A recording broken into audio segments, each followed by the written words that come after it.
ပင်မျက်လုံးလေးဆိုင်ကိုလေးသူပြုံးနေ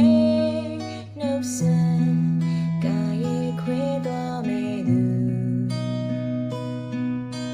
ဘယ်လိုဝစ်ကျွေးများရှိလာတဲ့ဒုဒုသာ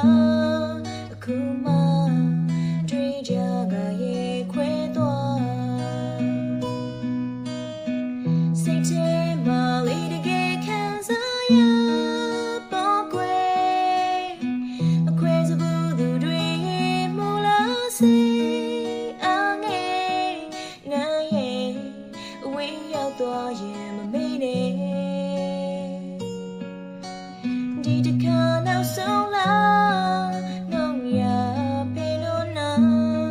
ရှမ်းစကားတွေနဲ့နှုတ်ဆက်ကြတယ်